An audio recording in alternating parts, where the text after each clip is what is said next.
ہاں جی، خواتین و حضرات، ہمارے ساتھ اس وقت اور بھی نوجوان موجود ہیں، ہم ان سے بھی مہنگائی کے بارے میں پوچھیں۔ السلام علیکم وعلیکم السلام ورحمۃ اللہ۔ بھائی، آپ کا نام؟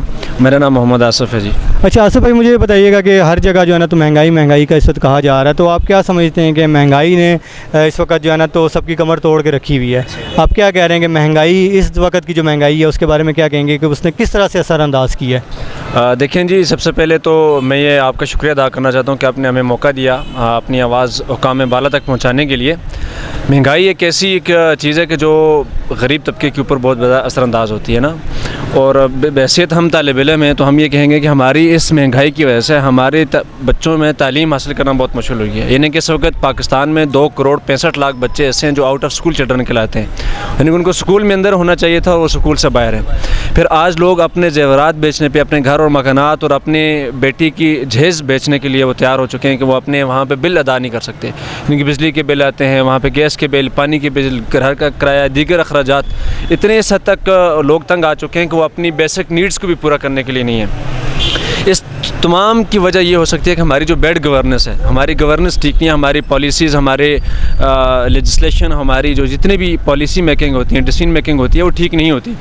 اور اس وقت سب سے بڑا یہ جو 2024 کا جو بجٹ پیش کیا گیا ہے، یہ جو ایسا بجٹ پیش کیا گیا ہے کہ اس نے غریب عوام کی کمر توڑ کر رکھ دی ہے۔ ہماری جو ایلیٹ کلاس ہے، جو ہمارے بیوروکریسی ہے، ہمارے پولیٹیشین ہیں، ہمارے دیگر چیزیں، ان کے اوپر کوئی اثر نہیں ہے، ان کے مراد ویسی ہیں، ان کے تمام تر چیزیں ویسی طرح ہیں، لیکن ایک عام غریب آدمی جو ہے نا، اس سے ایک چیز پہ اوپر ٹیکس لیا جاتا ہے۔ حتیٰ کہ آپ اس حد تک دیکھیں کہ ایک اسٹیشنری کی جو پینسل ہوتی ہے، لیڈ پینسل، اس کے اوپر بھی ٹیکس ہے۔ ان غریبوں کی ان لوگوں نے جینا حرام کر دیا۔ یہ جو ہمارے پولیٹیشین ہیں، ان لوگوں نے مہنگائی اس حد تک بڑھا دی۔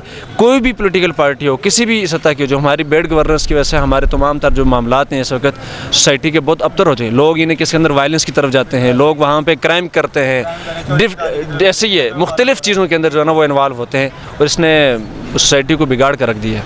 السلام علیکم۔ وعلیکم السلام۔ آپ کا نام؟ جی، میرا نام ولی قریشی ہے۔ اچھا، مجھے یہ بتائیے گا کہ مہنگائی تو اس وقت ہے ہی ہے، آپ یہ بتائیے گا کہ آپ، انہوں نے جیسے بھائی نے بتایا کہ تعلیم پہ بہت اثر ہوا ہے اس چیز کا، آپ کیا سمجھتے ہیں کہ آپ کی تعلیم پہ کتنا اثر ہوا ہے؟ کیونکہ آپ ظاہر سی بات ہے یہاں پہ ہاسٹل میں رہ رہے ہوں گے یا کسی جگہ رینٹ آؤٹ کی جگہ کی ہوئی ہوگی، تو کیا سمجھتے ہیں آپ کہ اس مہنگائی کا جو آج کا وقت جا رہا ہے، یہ تعلیم پہ کتنا اثر انداز ہو رہا ہے؟ دیکھیں، ہم پہلے ایک زمانے میں بچپن سے ہاسٹل میں رہا تو اس ٹائم اتنی نہیں تھی، 6,000 روپے تک ہم رہتے، اس وقت ہم تقریباً 20,000 پلس پیسے دیتے ہیں، سمجھ گئے نا؟ ہاں، صرف ہاسٹل کا، تو اس کا بہت ہمارے اوپر مطلب بہت افیکٹ ہوا ہے۔ دوسری یہ ہے کہ ہمارے اب پیٹرول دن بہ دن مہنگا ہوتا ہے اور ہمارے ٹرانسپورٹ سسٹم کے مسئلے بن جاتے ہیں، اور تیسری بات یہ ہے کہ ہماری جو یونیورسٹیوں کی فیس زیادہ ہے اس کے اوپر اثر ہے۔ اور اس کے بعد میں ہیلتھ کی بات کروں تو آپ بھائی نے سارے باتیں کی، آصف بھائی نے، باقی میں ہیلتھ کی بات کروں تو میں خود مطلب ڈائبٹیز کا پیشنٹ ہوں، تو ہمارے یہ ہے کہ جب میں پہلے انسولین لگا رہا تھا وہ 300 پہ مل رہا تھا، اس وقت 1100 پہ پہنچ گئے، سمجھ گئے نا؟ تو ہر مطلب مریض کے لیے مسئلہ بن گیا، یہاں تک کہ ہمارے جو غریب عوام ہے یہ سوسائڈ کرنے پہ مجبور ہو گئے۔ اور میں نے کل پرسوں میں ویڈیو دیکھ رہا تھا کہ ایک بندے نے مسجد کا تالا لگایا کہ یہاں پہ بل زیادہ آ گئے، تو یہ سارے ہمارے جو پاکستان کے نظام ہے یہ ٹھیک کرنا چاہیے، اس کے بغیر یہاں پہ مطلب لوگوں کو سوسائڈ کرنے میں مجبور ہونا پڑے۔ Thank you. اچھا آصف بھائی، میں ایک سوال آپ سے یہ بھی کرنا چاہوں گا کہ جیسے آپ نے بتایا تھا کہ آؤٹ جو ہے نا اسکول چلڈرن جو ہیں بہت زیادہ ہیں، تو چائلڈ لیبر بھی تو اسی وجہ سے بڑھ رہی ہے نا، اور ہمارے ملک میں ایک کہا جا رہا ہے کہ جی ہم جو ہے نا تو اس وقت جو ہے نا تو بڑا جو ہے نا تو اچھا تعلیمی نظام ہے، ایسا ہے ویسا، کیا وہی جو ہے تعلیمی نظام صرف ایلیٹ کلاس کے لیے رہ گیا ہے، بزنس مین کے لیے رہ گیا ہے؟ تو اب جو غریب کا بچہ ہے جو اسکول کے باہر ہے، جو پڑھنا چاہتا ہے، وہ کیا کرے گا؟ اصل میں ہمارے پاکستان میں طبقاتی جو نظام ہے، جو کلاس سسٹم ہے، یہ ایک بدقسمتی سے بہت بڑا یہاں دیکھا جاتا ہے۔ تو ہمارے یہاں جو ایجوکیشن ہے، جو تعلیم ہے، اس کو بھی کلاس سسٹم کے اندر کیا جاتا ہے۔ لیکن پچھلے سال کچھ گورنمنٹ نے کیا تھا کہ سنگل نیشنل کوریکولم کے تحت جو ہے نا وہ یکساں نظام تعلیم رائج کیا جائے، لیکن وہ نہیں ہو سکا۔ دیکھیں، اس وقت پاکستان کے اندر تقریباً اس سال تقریباً 10 سے 12 لاکھ گریجویشن کی ہیں لوگوں نے، یعنی کہ ایک اندازے کے مطابق، لیکن اس وقت ان کے پاس جاب جو اپرچونٹی سوسائٹی کے اندر نہیں ہے۔ اس کی یہی وجہ ہے کہ ہمارے پاس پروجیکٹ پلاننگ نہیں ہے، مینجمنٹ نہیں ہے، ہمارے پاس کوئی اسکل ڈیولپمنٹ کے ہمارے پاس انسٹیٹیوشنز نہیں ہیں، ہمارے پاس کوئی لانگ ٹرم پالیسی نہیں ہے۔ ہم شارٹ ٹرم پالیسی کے اوپر کام کرنے والے لوگ ہیں، ہم جگاڑ پہ کام کرنے والے لوگ ہیں. یعنی کہ ہمارے پاس نہ کوئی فیکٹریز لگ رہی ہیں, نہ وہاں پہ کوئی ٹیکسٹائل کی جو ہے وہ چیزیں ہو رہی ہیں, نہ دیگر کوئی اس طرح کا پروجیکٹ لگ رہا ہے کہ جس کے اوپر ہماری جابس کی ویکینسیز آئیں اور اس کے اوپر لوگ امپیئر ہو سکیں اور وہ اپنا کام کر سکیں.